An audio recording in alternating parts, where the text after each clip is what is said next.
Olá, eu sou a doutora Larissa Muniz, advogada, especialista em direito empresarial. E nesse curso nós vamos abordar sobre o compliance financeiro. O que é o compliance financeiro? Quais são as conformidades que a empresa precisa levar em consideração para fazer parte desse compliance? Vamos abordar aqui também sobre lavagem de dinheiro, quais são os tipos de lavagem de dinheiro. É um curso, então, muito interessante para você, inclusive advogado que quer se especializar na área. Então, nos acompanhe até o final do curso. Bom, então, para a gente começar a nossa introdução, é entender o que de fato é o compliance financeiro, né? Então, o compliance financeiro, pessoal, nada mais é que é um conjunto de normas, medidas, procedimentos que a empresa deve adotar para garantir a conformidade com as leis, com regulamentações, com as normas internas, que elas fazem a regulamentação dessas atividades financeiras, para que elas não burlem o que é de fato acordado no meio legal. E por que isso, né? Qual é o objetivo da empresa estar nesse compliance financeiro? Primeiramente, prevenir os crimes financeiros, né? Por que a empresa ela deve prevenir os crimes financeiros? O primeiro pilar é no sentido de manter a reputação da empresa. Porque você imagina, essa empresa, como a gente já viu em várias situações, né, um exemplo foi da Volkswagen, que ela adulterou alguns relatórios financeiros, né? Inclusive foi uma multa milionária, não sei se vocês chegaram a acompanhar, mas imagina a empresa contratando um funcionário e aí esse funcionário ele não vai querer fazer parte da empresa. Por quê? Ela está com uma reputação negativa. Então esse funcionário, esse bom funcionário, ele não vai querer vincular a imagem dele a uma empresa que não participe, por exemplo, de um compliance financeiro. Então, o primeiro objetivo é para manter a reputação da empresa e promover uma estabilidade no sistema financeiro. Porque sabe aquela teoria que a gente fala, pense localmente, né? Na verdade é o contrário, pense globalmente e haja localmente. Então é nesse sentido. Então, mesmo que você seja uma empresa de pequeno, grande, médio porte, você tem que agir como se você estivesse pensando no todo como sociedade. Então, se você está burlando as leis, você está ferindo e desprotegendo não só os seus funcionários, mas o seu cliente final. Você está desprotegendo as outras empresas com relação a uma concorrência sadia. Então, você entende o que envolve, né? Então, envolve várias esferas negativas, caso a empresa adote essa postura, né? E qual é o benefício da empresa agir conforme o compliance financeiro? Primeiro, é a segurança jurídica. E o que é essa segurança jurídica? Segurança jurídica para os seus funcionários, segurança jurídica para os seus fornecedores, segurança jurídica para outras empresas que estejam concorrendo com ela, inclusive no caso de órgãos públicos, caso essa empresa participe de algum tipo de licitação. Então, isso reduz os riscos, né? Ela melhora a imagem da empresa. Inclusive, empresas que têm o capital aberto, que têm investimento, uma empresa com uma imagem negativa, imagina o quanto que uma ação dela não vai cair, inclusive não vai conseguir trazer novos investidores. Então, isso repercute de uma maneira muito negativa para a reputação e a imagem dessa empresa.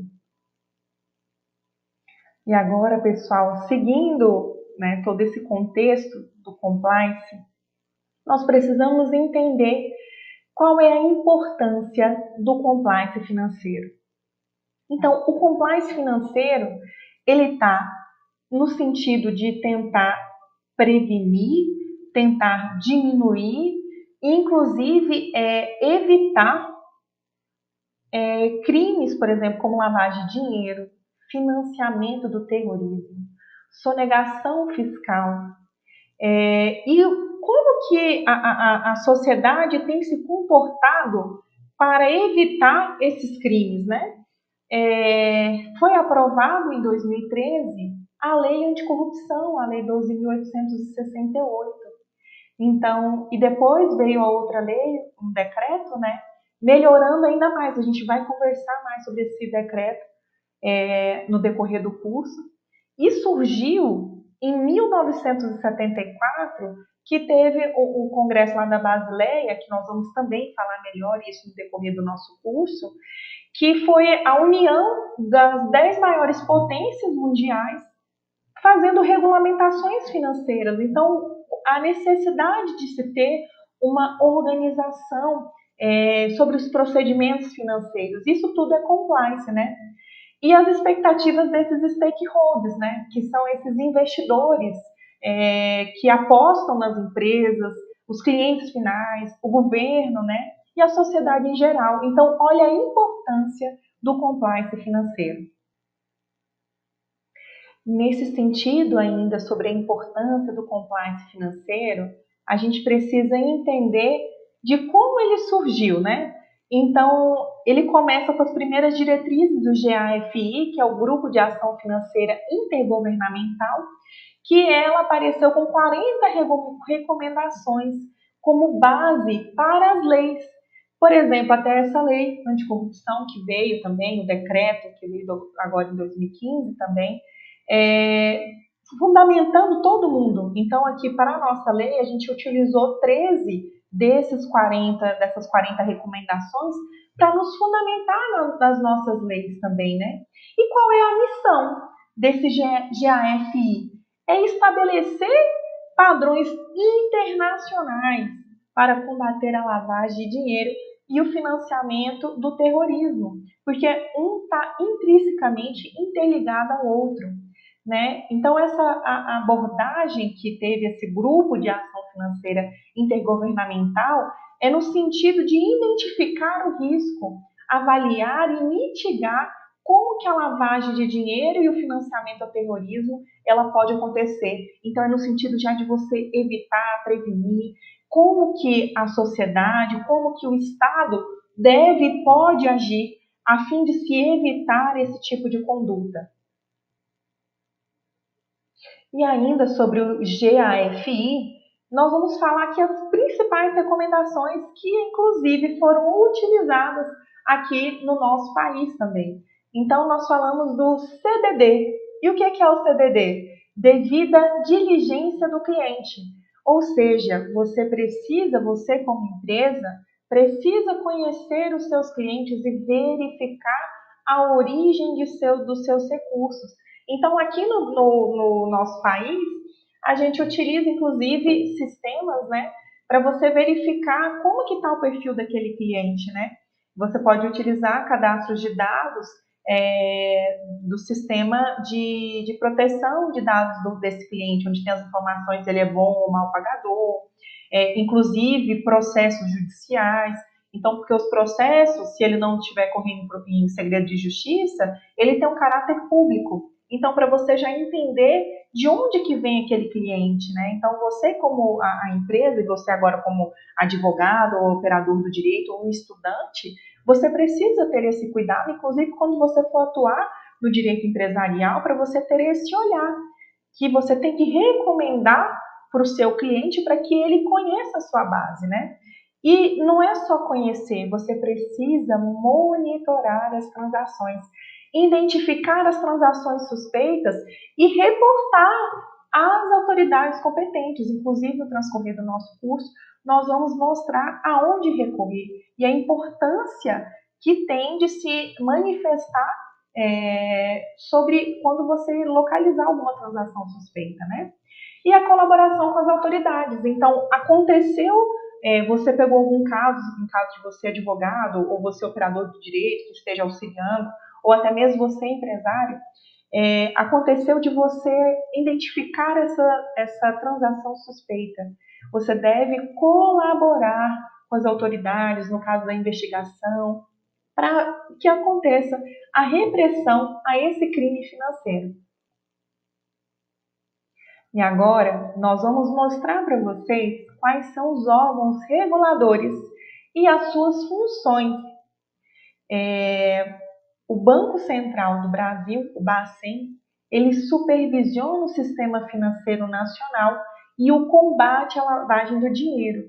Então, caso você identifica que está acontecendo alguma movimentação suspeita, você pode sim e você deve manifestar ao Banco Central ou ao COAF, que é o Conselho de Controle das Atividades Financeiras, porque é ele quem recebe e analisa as informações sobre as transações financeiras suspeitas. Então, você pode fazer um canal de denúncia e manifestar, né, que houve essa transação suspeita, que seja feita uma averiguação da origem daquele fundo financeiro, né? E qual a função do Banco Central? É justamente supervisionar o sistema financeiro nacional, no caso de combate à lavagem de dinheiro, né? E falando aqui também sobre a Comissão de Valores Mobiliários, o CVM. Gente, o CVM, ele regula o mercado de valores mobiliários e combate a lavagem de dinheiro nesse setor. Então, esses são os 3 principais órgãos reguladores financeiros que você deve ter conhecimento para que, no caso de você identificar algum tipo de transação suspeita, você saber aonde manifestar. Nós vamos tratar agora sobre as principais responsabilidades no setor financeiro, né? Então, qual é o papel dessas instituições financeiras? O papel é implementar um programa de compliance eficaz, incluindo, no caso que a gente conversou lá da diligência do cliente, que ele precisa entender o seu cliente, de onde que vem esses recursos, o monitoramento das transações e relatórios de atividades suspeitas. Então, essas instituições financeiras, elas têm que passar todas essas informações, a origem do fundo, como que ele está se comportando, essas transações, e no caso de se identificar as transações suspeitas, que seja feita a sua devida denúncia, né? E para isso é necessário ter profissionais do setor financeiro. E esses profissionais do setor financeiro que eles conheçam as leis de regulamentação do compliance financeiro para que eles saibam como aplicar os procedimentos internos da sua instituição e, inclusive, como que ele vai se comportar caso ele identifique que há alguma transação suspeita. Como que ele vai fazer essa denúncia ao COAF? Então, inclusive, a gente recomenda para os nossos empresários aqui no escritório que a gente presta assessoria, é que exista um canal de denúncia dentro da própria empresa, porque às vezes, nos cargos de direção, de alta gestão da empresa, dependendo da situação, pode ser que eles não identifiquem essa transação. Mas às vezes quem está lá na ponta e fazendo essa operação, ela pode ser que ela identifique. E às vezes ela pode não se sentir confortável em falar. Então, que ela tenha esse canal para que ela faça essa identificação e mostre para esses gestores, né, essa alta gestão, o que está acontecendo, para que eles possam sim ter a tomada de decisão para a empresa e fazer a devida denúncia ao COAF. E agora nós já vamos caminhando para um tema que é muito polêmico e de total relevância para todos nós. Porque a partir do momento que a gente começa a pensar como sociedade, a o menor desvio de conduta que você identificar, seja você no âmbito empresarial, seja você no âmbito social, você tem que denunciar. Nós vamos aprofundar durante o curso sobre a lavagem de dinheiro. Um ponto muito importante que eu venho abordando aqui com vocês é essa devida diligência do cliente. A partir do momento que o empresário ele consegue entender que o foco não é somente o dinheiro, mas de onde que esse dinheiro também vem, porque assim, a partir do momento que se cria uma cadeia, digamos assim, entra o dinheiro desse cliente final, mas ela passa pela sua empresa, e você ainda nesse momento de boa fé não tem esse devido conhecimento, mas você entende que se houver alguma situação que esse cliente final venha responder e o bem que ele comprou foi através da sua empresa, você também está interligado, você também vai responder legalmente por isso. Então, ainda mais empresas, normalmente a lavagem de dinheiro, já antecipando um pouquinho, ela acontece com vendas de veículos de alto valor, imóveis, né? Então, assim, normalmente são transações de grandes vultos. Então, esse empresário que ele não busca conhecer, ou seja, a devida diligência do cliente, não conhece o fundo do seu cliente final, de onde que vem esse fundo financeiro, ele também está colocando em risco o seu negócio. Então, até que ponto vale a pena ele não fazer essa análise prévia de onde que vem esse fundo financeiro para ele resguardar a sua empresa? Então, mais uma vez, né? Então precisa identificar o cliente, verificar a sua identidade. Você consegue fazer busca de processos judiciais, busca a SPC, Serasa, os cadastros normais, né? E, inclusive, normalmente na CDL, que é a Câmara de Dirigentes Lojistas, eles utilizam um sistema que a gente até recomenda também, que você consegue puxar o cadastro do CPF do seu cliente e verificar todo o histórico dele financeiro, lógico, respeitando a LGPD, mas você tem acesso às informações. Então, vale a pena colocar em risco o seu negócio? Então, é um questionamento que a gente sempre faz os nossos clientes empresariais que vêm nos contratar. Então, além de você identificar o cliente final, você precisa verificar a origem desse dinheiro, né? Monitorar as atividades desse cliente. E como que é feita o monitoramento dessas transações, né? Então, identificou a transação suspeita com base em critérios já pré-definidos. Então, uma empresa que está realizando o compliance financeiro, ela já tem que ter o projeto dela pré-definido, para que aquele funcionário já identifique a gente chama de uma análise de risco. Então, ele já faça análise de risco desse cliente final, né? Então, assim, analisou uma transação suspeita, você vai determinar se há indícios de lavagem de dinheiro. Como que é feito esse indício? Como que aquele valor, normalmente, igual eu informei, né? São transações de grande vulto. Como que aquele cliente conseguiu ou tem em mãos aquele dinheiro? Qual é o fundo dele? Qual é a origem dele, né? Então, e se identificou uma transação suspeita, que relate ao COAF, que os seus funcionários estejam treinados, que você, como advogado, você vai ter que orientar sempre esse empresário a investir em treinamentos, condutas e critérios já pré-definidos para que seja possível evitar ou então resguardar, né, melhor dizendo, possíveis lavagens de dinheiro dentro das suas transações empresariais.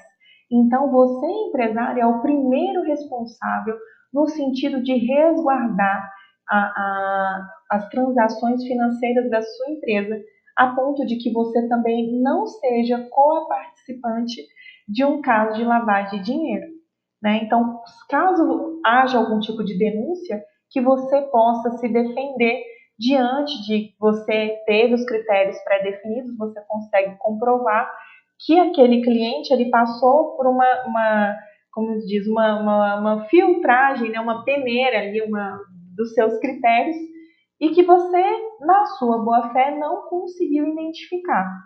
Caso contrário, se você não tiver provas que você tentou agir de boa fé, que esse cliente passou por essas informações e não conseguiu, e mesmo assim você não teve essa sensibilidade, capaz que você, como empresário, né, o seu cliente empresarial, pode ser que ele responda juridicamente por algum desvio de conduta no sentido de lavagem de dinheiro também. Mas a gente vai conversando no próximo bloco. Por favor, nos acompanhe.